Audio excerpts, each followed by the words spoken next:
Hello दोस्तों, कैसे हैं आप सब। उम्मीद है अच्छे होंगे, खुश होंगे, क्योंकि सीटेट ने आंसर की जारी किया है तो आप लोगों ने अभी तक अपना आंसर चेक कर लिया होगा। और जिन लोगों को दिक्कत हो रही है वो लोग वीडियो देख सकते हैं, इस पर प्रॉपर वीडियो बना हुआ है, लिंक डिस्क्रिप्शन बॉक्स में मिल जाएगा। और जिन लोगों ने अपना आंसर चेक कर लिया है, जिन लोगों का रिजल्ट बेहतर आया है, उन लोगों को बहुत बहुत शुभकामनाएँ। इसी के साथ मैं आज का टॉपिक शुरू करने जा रही हूँ। आज का टॉपिक है प्रिंसिपल ऑफ चाइल्ड डेवलपमेंट, यानी बाल विकास के सिद्धांत। जैसा कि मैंने आप लोगों को बताया था कि विकास की प्रक्रिया बहुत व्यापक, जटिल और निरंतर है, इसलिए इसे समझने के लिए कुछ सिद्धांतों का पालन करने की आवश्यकता होती है। निरंतर है यानी जटिल है, विकास एक जटिल प्रक्रिया होती है, ठीक है। और निरंतर है यानी कंटिन्यू चल रहा है, तो उसके कुछ ना कुछ तो प्रोसेस होते होंगे। वैसे तो इसके बहुत सारे, अगर हम देखें तो इसके बहुत सारे प्रोसेस हैं, लेकिन हम लोग इसके 10 प्रोसेस को जानेंगे, 10 सिद्धांतों को जानेंगे और उसी में सारा ऑल ओवर हो जाएगा, ठीक है। अब फर्स्ट है प्रिंसिपल ऑफ कंटिन्यूटी, यानी निरंतरता का सिद्धांत।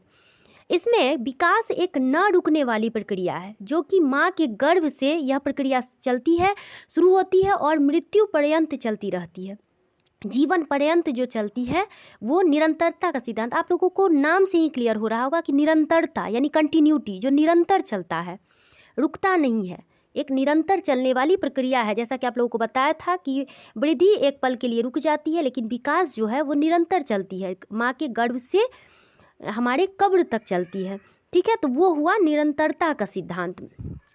निरंतरता का सिद्धांत, जैसे कि इसको हम चेंज या परिवर्तन का सिद्धांत भी कहते हैं, ठीक है। चेंज या परिवर्तन का सिद्धांत कहते हैं। जैसा कि आप लोग देखते हैं कि जैसे आप लोग 5 साल में है वैसे 10 साल में नहीं होंगे, जैसे 10 साल में है वैसे 25 साल में नहीं होंगे, कुछ ना कुछ तो चेंजिंग आती रहती है, इसलिए इसे कंटिन्यूटी या चेंज यानी परिवर्तन का सिद्धांत भी कहते हैं। सेकेंड हम लोग देखेंगे, सेकेंड है प्रिंसिपल ऑफ डेवलपमेंट डायरेक्शन, यानी विकास की दिशा का सिद्धांत। अब इसके दो पार्ट हैं। फर्स्ट है सिफेलोकॉर्डल सीक्वेंस, इसको सिरोध पदोन्मुखी, आप लोग इंग्लिश में ही इस नाम को याद रखें तो बेहतर होगा, क्योंकि हिंदी में इसके बहुत सारे नाम हैं और अलग जगह, हर जगह पे अलग अलग नाम इसके यूज होते हैं, ठीक है। और थोड़ा अटपटा सा नाम है तो आप लोगों को याद करने में दिक्कत होगी, इसलिए आप लोग इंग्लिश में याद रखें इसके नाम को। सेकेंड है प्रॉक्सिमो डिस्टल सीक्वेंस, यानी समीपस्थ दूरस्थ विकास। अब इसको हम लोग डिटेल में समझेंगे कि क्या होता है। सिरोध पदोन्मुखी यानी विकास सिर से, जैसा कि मैंने डायग्राम बनाया है आप लोगों को समझाने के लिए, कि विकास सिर से पैर की तरफ होता है, ठीक है। यानी हेड टू टो।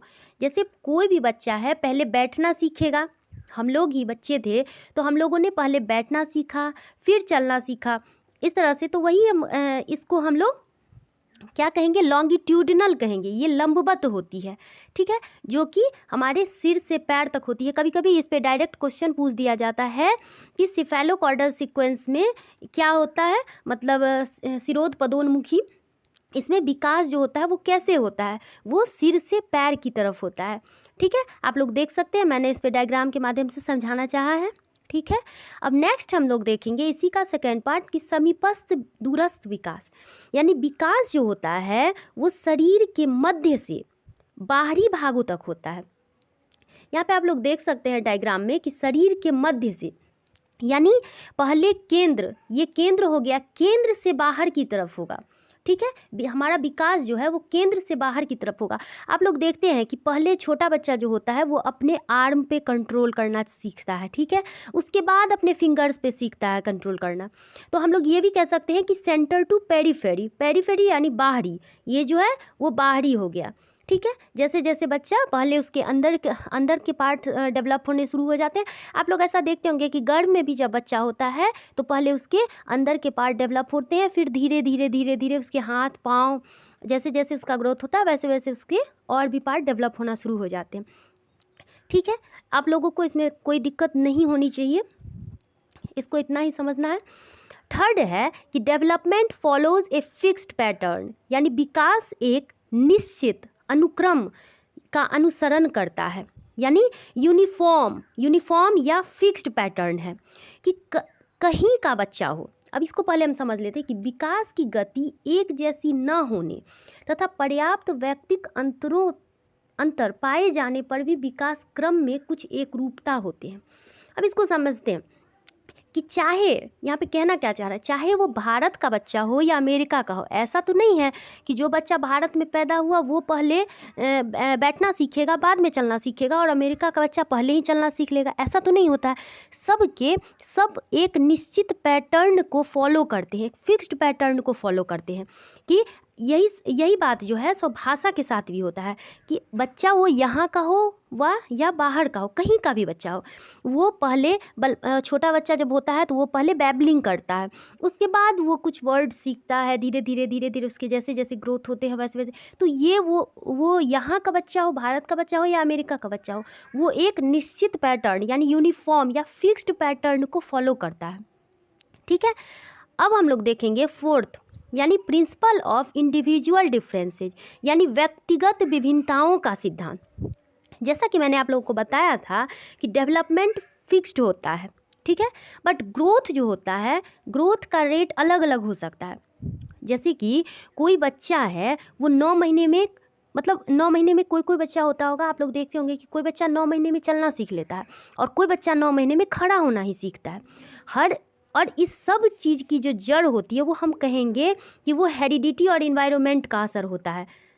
आप लोगों ने हेरिडिटी और इन्वायरमेंट वाले चैप्टर देख लिए होंगे और अगर आप लोगों ने अब तक नहीं देखा है तो लिंक डिस्क्रिप्शन में मिल जाएगा, उसका भी आप लोग जाके देख सकते हैं, तो बेहतर समझ में आएगा इस चीज़ को कि हेरिडिटी और इन्वायरमेंट का रोल होता है। सब चीज़ का जड़ जो है वो यही है।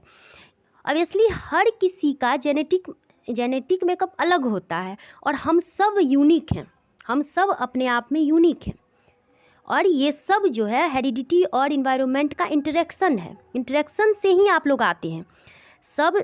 अब जो भी बच्चा है वो ऐसा तो नहीं होता है कि किसी बच्चे में जो है सो पहले एडोलेसेंस आ जाएगा बाद में चाइल्डहुड।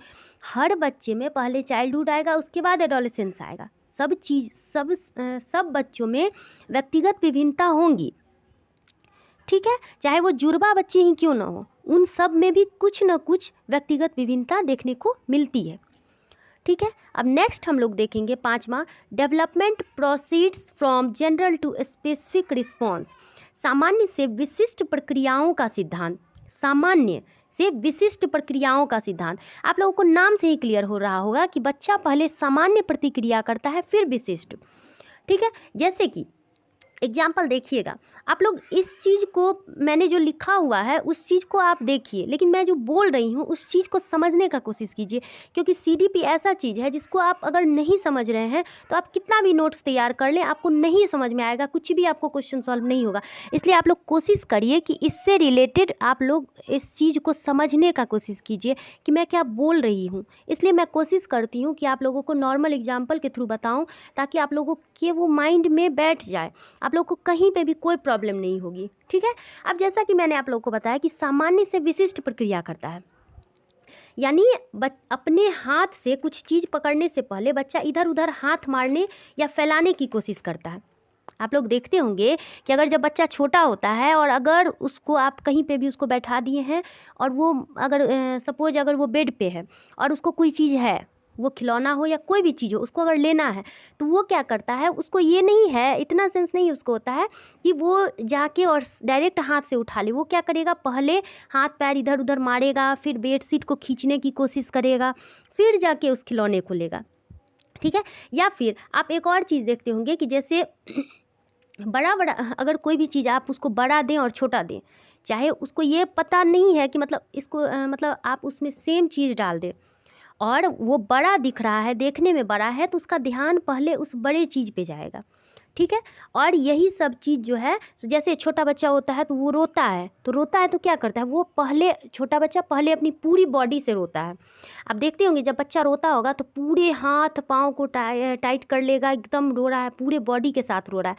फिर धीरे धीरे जैसे जैसे उसमें डेवलपमेंट होता है वैसे वैसे वो फिर आँख से सिर्फ आंसू से अपने जब रोता है तो उसको व्यक्त करता है आँख के आंसू से, या फिर जैसे भाषा ही सीखता है तो पहले बैबलिंग करना सीखेगा, फिर धीरे धीरे वर्ड सीखना शुरू करेगा। ठीक है, तो इसलिए हम कहेंगे कि विकास जो होता है वो जनरल टू स्पेसिफिक होता है। जनरल यानी आप लोगों को नाम से ही क्लियर होगा, जनरल मतलब जो लोकल है, नॉर्मली से मिल जा रहा है। स्पेसिफिक जिसके कि विशिष्ट चीज़ है कोई, तो वो उसको समझ में नहीं आ रहा है कि हाँ ये विशिष्ट चीज़ है, वो पहले जनरल चीज़ जो है, आम चीज़ है, उस चीज़ को लेना शुरू करेगा, फिर विशिष्ट चीज़ को।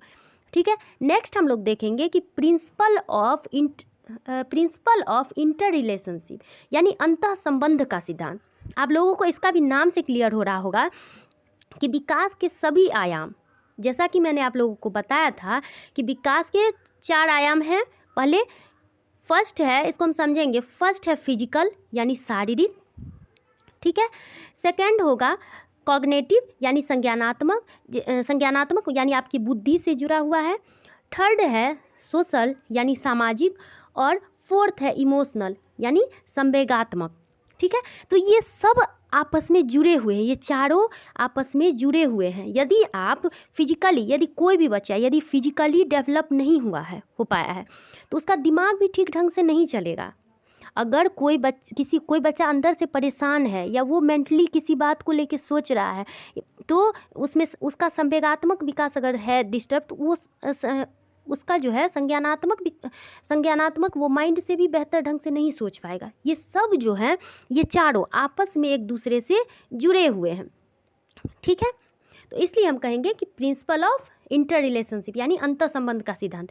ये इसमें यही बात हुआ कि विकास जो होता है वो चारों आपस में, सब विकास एक दूसरे से परस्पर संबंधित है। ठीक है, नेक्स्ट हम देखेंगे प्रिंसिपल ऑफ इंटीग्रेशन यानी एकीकरण का सिद्धांत।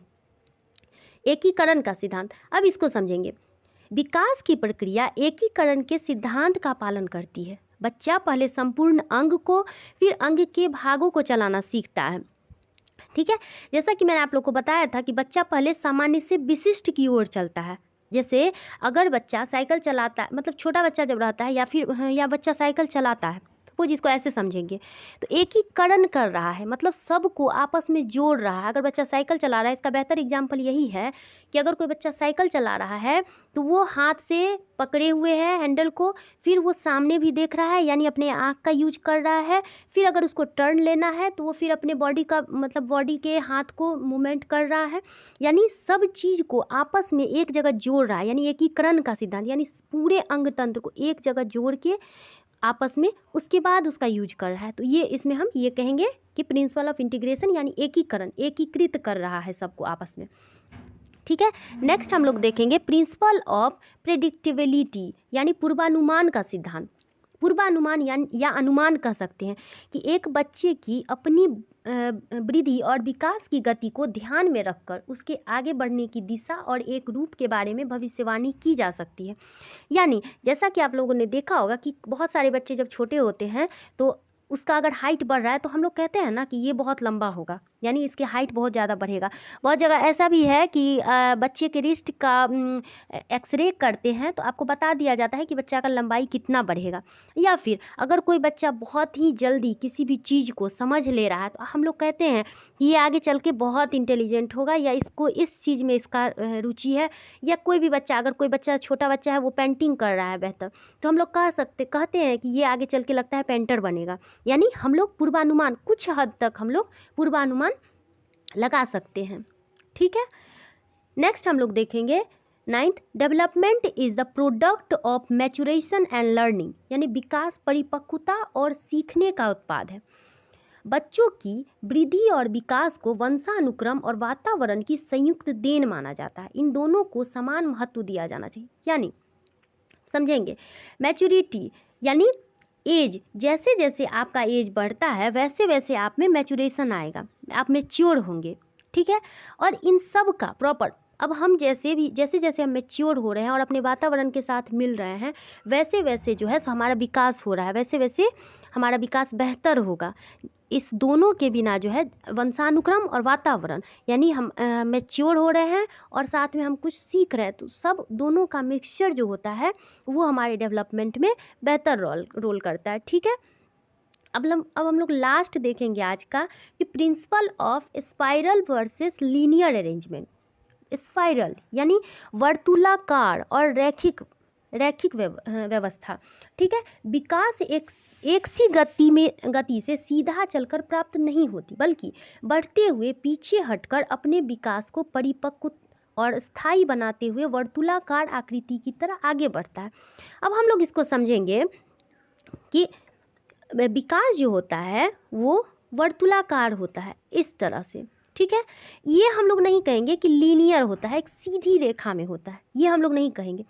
क्यों? क्योंकि देखिए, अब आप लोग देखते हैं कि जैसे हम लोग बोलते हैं कि रैपिड ग्रोथ होता है, मतलब फास्ट ग्रोथ होता है बच्चों का शैशवावस्था में, ये हम लोग कहते हैं। तो मतलब अगर बच्चे का ग्रोथ हो रहा है एक टाइम पे, आप एक टाइम पे देखते होंगे कि बच्चे का लंबाई बहुत तेज़ी से बढ़ रहा है, पर वो दुबला पतला सा दिखता है आपको, तो हम लोग क्या कहते हैं कि इसका अभी लंबाई बढ़ा है, फिर वो क्या करता है अपने बॉडी को मतलब पीछे हटता है, यानी आगे जाएगा फिर पीछे आएगा, चीज़ों मतलब हर चीज़ से प्रभावित होता है। एक एज में एडवांसमेंट होगी, यानी लंबाई उसका बढ़ रहा है, उसमें एडवांसमेंट होगी, और फिर वो रुकेगा। क्यों रुकेगा? उसको मजबूती प्रदान करने के लिए, यानी उसके शरीर को ग्रोथ मतलब उसके शरीर का ग्रोथ करने के लिए वो फिर रुकेगा।